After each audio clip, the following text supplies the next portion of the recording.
Assalamualaikum warahmatullahi wabarakatuh. A'udzubillahi minasyaitonirrajim. Bismillahirrahmanirrahim. Bismillah, alhamdulillah, wassalatu wassalamu ala rasulillah wa ala alihi wa sahbihi wa mawalah, la hawla wa la quwata illa billah. Amma ba'du. A'udzubillahi minasyaitonirrajim. Bismillahirrahmanirrahim. Ya ayyuhalladzina amanu taqullaha wa kunu ma'as-shadiqin. Amma ba'du. Ibu dan bapak sekalian, para salikin yang sedang di pondok dan juga para hadirin hadirat melalui Zoom, semoga kita senantiasa mendapatkan ridho dan maunah dari Allah Subhanahu wa taala. Mari kita bersyukur terlebih dulu, selalu memanjatkan alhamdulillahirabbil alamin atas semua karunia dan nikmatnya yang telah diberikan kepada kita. Sholawat serta salam semoga tetap terlimpahkan kepada junjungan kita Nabi Agung Nabi Muhammad Rasulullah sallallahu alaihi wasallam biqouli Allahumma sholli wa sallim wa barik alaih. Para salikin, ibu dan bapak sekalian, para jamaah yang saya hormati, saya akan melanjutkan. Terlebih dulu saya izin pada guru-guru saya. Kami akan menyampaikan dan meneruskan ngaji kolbu pada sore hari ini. Hari ini kita meneruskan yang pertama, kira-kira setengah yang menjadi kesimpulan dari beberapa pertemuan kita 3 minggu terakhir dan 4-5 hari terakhir, dan itu disimpulkan di dalam subbab ke-52, kiat ke-52. Bapak Ibu sekalian, apa yang disampaikan Syekh Izzuddin di dalam subbab atau kiat ke-52, faslun fitarkil amal khaufan minar riya, yaitu sedikit banyak sudah kita bahas meninggalkan amalan karena riya. Yang pertama kita sudah membahas kemarin, ihtahuna ayakhtura qabla suru'i fil amal la yanwi bi amalihi illa riya fa'alai ayatruka amal illa aistahdirul ikhlas. Jadi seseorang yang jelas amalan itu dipaksa untuk riya, ada satu pertemuan kita dipaksa untuk bersedekah di depan publik, dipaksa, kalau tidak kita dibully, kalau tidak memberi kok kebangetan, kira-kira gitu, padahal kita tidak ingin beri. Maka dengan demikian fa'alai ayat rukal amal, sebaiknya urungkan saja.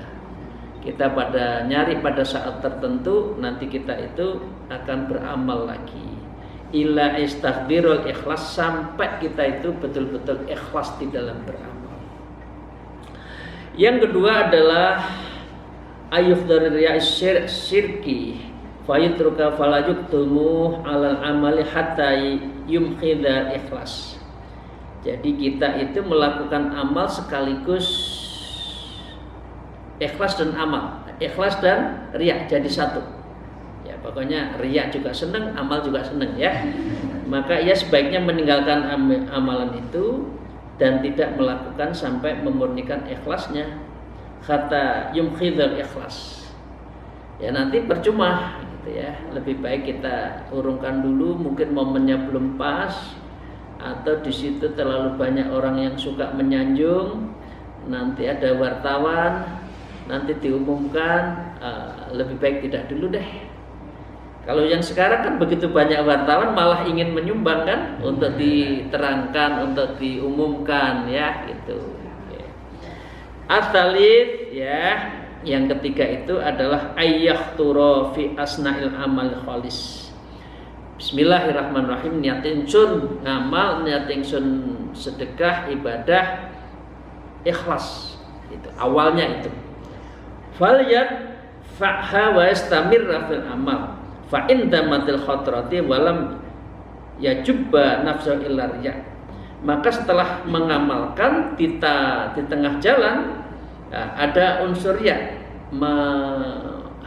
menghadang, lalu dia sadar, kemarin kita sampaikan itu, kemudian dia menghalau riya itu dan melanjutkan amal, ya. Maka dengan demikian orang yang awalnya amalnya ikhlas, di tengah ada godaan riya, sadar kalau itu riya, langsung kita istighfar dan menghalau riya, sahha amal hustikhaban liniyatin aula. Maka dengan demikian ujung dari semua amalnya itu ikut yang di depan, artinya ikhlas. Jadi kita ikhlas, di tengah jalan ada godaan, kita sadar itu godaan, langsung kita istighfar, langsung kita kembali dan menghalau riya, kemudian alhamdulillah ikhlas lagi, maka dengan demikian sahha amaluhu, amalnya itu sah, ya. Dan ini diikuti seperti niat awalnya, gitu ya. Karena apa? Memang manusia itu kan tidak bisa meninggalkan tabiatnya untuk disanjung, bertemu orang itu nggak bisa menghilangkan. Karena itu harus kita sadar. Yang penting sadar, kemudian kita halaunya. Nah sekarang itu kemarin itu agak kesimpulan. Sekarang di bab ke-53 atau subbab 53, faslun fima yundabu ila tarkihi minal a'malil khalisah. Faslun utawi bab ini ya menerangkan tentang amalan-amalan yang tulus, ya, yang dianjurkan. Dan itu sebaiknya ikhlas yang dianjurkan. Nah, karena itu al-a'malu qismani. Kemudian ada dua bentuk seseorang yang mengamalkan amal tulus, ya, kemudian ikhlas, tetapi sesuatu itu ada syaratnya, kira-kira itu. Saya lanjutkan. Wa qallal muallif fi hadzal kitab wa nabihima bi ulumiha fid darain amin ya rabbal alamin. A'udzubillahi minasyaitonir rajim. Bismillahirrahmanirrahim. Ahaduhuma kas-sholati was-shaim fal ghazwi wal jihad wa dzikri wal amri bil ma'ruf wan nahi 'anil munkar fa hadhihi wa ma asbabaha minal a'mal ammah. Yang pertama itu adalah amalan umum. Amalan awam, umum, semua orang menjalankan. Apa? Kasolah, seperti sholat, riya tidak ikhlas, tidak ikhlas, harus tetap sholat. Jangan karena takut riya tidak sholat, tidak boleh. Ya, tetap sholat. Justru di situ kita belajar ikhlas. Wassaum, puasa seperti ini, seperti kita hari ini. Apakah puasa di hadapan orang banyak, apakah kita sendiri, dimanapun berapa, harus tetap puasa, diketahui atau tidak. Wal ghazwi, ya, dan juga kita itu adalah sedang perang. Perang itu kan tidak boleh kecuali dalam gencatan senjata. Biasanya gencatan senjata itu dalam bulan puasa biasanya. Maka zamannya perang ya perang. Kemudian kita bawa pedang, wah saya nggak mau berperang di depan, nanti dikira riya, gitu nggak boleh. Jadi ini kalau sudah sudah perang, harus angkat senjata, itu dalam posisi ikhlas atau tidak ikhlas. Wal jihad, dan juga jihad, wal dzikir, dzikir juga seperti itu.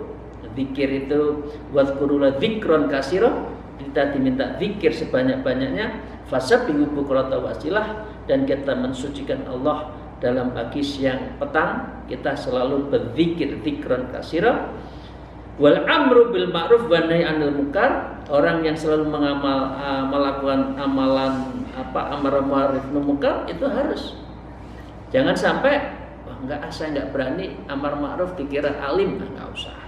Orang mengingatkan kalau niatnya baik itu dapat pahala. Ya. Ada teman salah, ya, tapi cara memberitahu jangan di depan umum. Nanti kalau sudah sendiri dibisikin, Mas tadi itu kok begini ya, apa tidak sebaiknya begini. Bukan dilok-lokkan, kamu salah, enggak boleh. Jadi dengan demikian ini ada caranya, ya. Wa ma asbaha minal a'mal ammah, dan bentuk amalan-amalan umum yang lainnya. Suka tidak suka, ikhlas tidak ikhlas, karena sudah kewajiban harus tetap diamalkan. La yutraku syai'un minha, tidak boleh di antara mereka itu yutraka, ditinggal. Ya boleh atas nama takut ikhlas, takut riya, kemudian tidak mengamalkan, tidak boleh, ya. Bal yaf'aluhal khas wal am, bahkan ia mesti lakukan oleh kalangan umum dan kalangan khusus. Jadi siapa saja, mulai dari presiden sampai rakyat, ya mulai dari tokoh sampai tikih, ya dari orang yang besar maupun yang kecil harus mengamalkan. Ini kalangan umum dan kalangan khusus. Nah, amalan ini disebut dengan amalul am. Ini disebut dengan amal umum, umum. Nah, yang kedua, Bapak Ibu sekalian, wasani al amalu khos. Jadi yang kedua adalah amalan khusus. Apa amalan khusus yang itu hanya disyaratkan oleh orang tertentu, ya? Artinya tidak semua memimpikan untuk mengamalkan ini.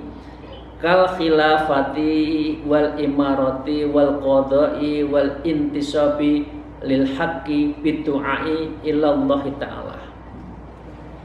Yang kedua, amalan yang hanya diamalkan oleh orang-orang khusus, tidak semua orang. Kal khilafah, seperti kepemimpinan negara. Ya, seorang presiden kalau tidak mampu dan tidak memenuhi syarat, ya nggak usah ingin macung jadi calon presiden, ya. Kalau tidak memenuhi syarat, ya nggak usah, ya. Bukan semua ingin jadi calon presiden, gitu kan? Ini banyak sekali kan, ingin, ya. Wal imarah, dan menjadi pemerintah, imarah. Jadi kata di khilafah itu presidennya, imarah itu kepemimpinan dalam arti adalah kementerian atau pemerintahan. Itu tidak boleh semua orang menginginkan ke situ, nggak boleh, ya. Ada syaratnya berat. Wal qadha, dan juga qadhi. Qadhi itu hakim. Hakim itu adil. Kalau dia tidak punya kepemimpinan, tidak punya syarat, juga nggak bisa jadi seorang adil, ya. Wal intisab lil haqqi bidu'illah ta'ala, dan orang yang menegakkan kebenaran dengan dakwah. Orang dakwah itu mempunyai syarat tertentu, ya. Bukan serta-merta kita bisa membaca Quran 1-2 ayat langsung jadi dai, ya, misalkan. Tidak bisa, karena harus ada syarat-syarat yang harus dia persiapkan. Fahadal qismu yu'marul ammah bitarki khaufan min al-ajzi anil qiyami bihaqqih. Dalam posisi tadi yang saya sebutkan, amalan atau ibadah beberapa yang saya sebutkan tadi mulai khilafah sampai pendai itu, maka kalangan awam diharuskan meninggalkan semua itu. Jadi al-fahadal qismu yu'marul ammah bitarkihi khauf bitarkihi. Sebaiknya enggak usah ingin ke sana deh. Kalau tidak mampu menjadi anggota DPR, enggak usah deh. Anda kan mewakili. Kalau nggak mampu, nanti dipertanggungjawabkan gimana? Dimintai pertanggungjawaban, ya. Karena apa? Khaufan minal ajzi anil qiyam bihaqqih, karena dia dikhawatirkan tidak mampu, ya, anil qiyam, menjalankan tugasnya itu bihaqqih, dengan benar. Jadi Bapak Ibu sekalian, kita semua, ya, yang aktivis khususnya, ya, yang merasa sudah menjadi tokoh, dulunya aktivis, oh saya pantas nih jadi anggota ini, jadi pimpinan itu, ya. Kita harus introspeksi. Kalau tidak dikhawatirkan tadi, khaufan minal ajzi anil qiyam bihaqqi, dikhawatirkan kita tidak mampu menjalankan tugas itu dengan sebaik-baiknya, ya. Tapi ini pakai Jawa, ya. Bisa rumangsa, aja rumangsa bisa. Paham, ya? Bisa rumangsa, ya. Saya itu merasa bisa enggak ya saya ini, ya. Tapi ojo rumangsa iso. Jadi merasa bisa. Ini falsafahnya orang Jawa itu dalam, ya. Iso rumongso, ada rumongso iso. Jadi sebaiknya Anda itu jangan merasa bisa, tapi bisa merasa, merasa, oh saya nggak mampu, oh sebaiknya jangan saya, oh saya nggak usah di depan, saya di belakang, saya tutwuri handayani saja, kira-kira gitu kan? Tapi kan banyak orang mengatakan ngarso sumtolodo, yang penting saya di depan biar jadi teladan kan gitu ya. Tapi tidak melakukan fikih siasah, fikih imaroh seperti yang di dalam kitab ini ya. Wala yatawalla dzalika ilal aqwiyaul wathiquna bi anfusihim, semua itu ya hanya dalik, hanya bisa diemban illal aqwiya, hanya orang yang mampu, orang yang kuat ya, wathiquna bi anfusihim, yang bisa mengendalikan dan percaya diri. Parle ya, to parlemen. Parle itu kan bicara. Jadi kalau anggota dewan tidak pernah bicara, gimana ya? Nah, gitu ya.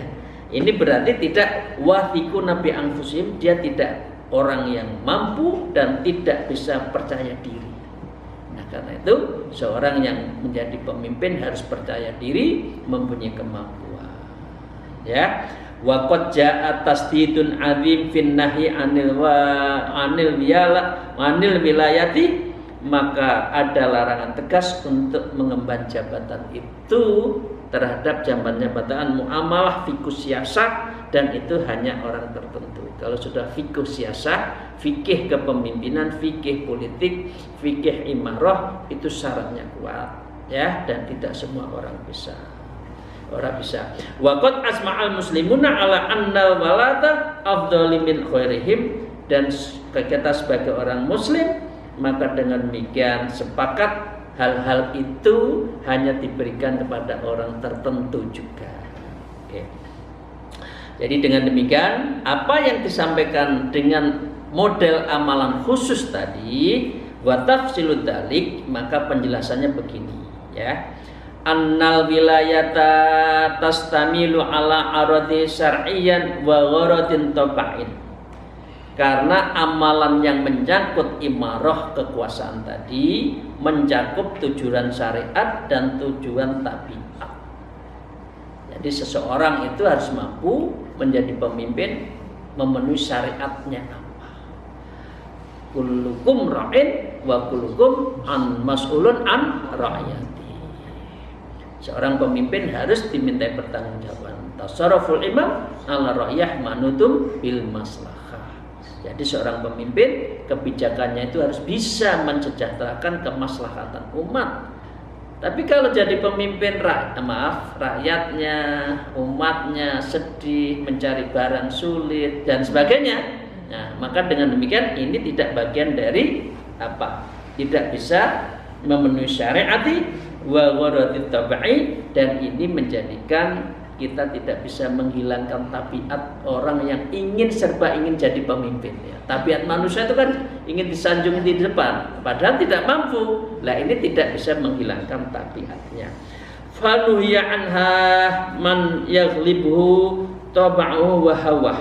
Dan orang seperti ini biasanya dikuasai ya oleh tabiatnya dan hawa nafsunya.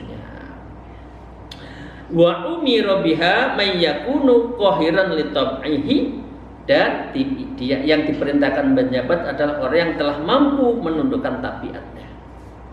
Ya, tabiatnya disanjung, tabiatnya di depan, tabiatnya pencitraan, tabiatnya apa ya, branding. Nah, kalau itu belum dihilangkan, menurut Syekh Izzuddin itu enggak pas untuk menjadi seorang pemimpin. Karena tabiatnya masih melekat bahwa dirinya itu masih ingin disanjung gitu ya Bapak Ibu sekalian. Nah, ghaliban li hawa, dan dia juga masih dikalahkan oleh hawa nafsunya. Fala tawallaha man la yamliku hawahu wala yurdu nafsahu, maka orang yang tidak mampu menguasai hasratnya dan tidak mau memenuhi nafsunya jangan menduduki jabatan ini. Tanggung jawabnya besar dunia akhirat ya. illa ayyata'ayyana laha, kecuali jika telah pasti mampu untuk menjabat itu, kualifikasinya punya, leadershipnya ada, kemampuan skillnya ada, knowledge-nya ada, decision making proses mengerti, membuat perencanaan tahu, baru boleh memimpin seperti ini. Sekali lagi ini yang banyak itu romongso bisa ya, tapi tidak bisa rumongso ya, ini ya. Coba ya. Wa yujahidah nafsahu fi tah'i hawaha mastata'a. Maka kalau dia telah mampu, ia harus memegang jabatan itu dan bersungguh-sungguh menghalau hawa nafsu sesuai kemampuan.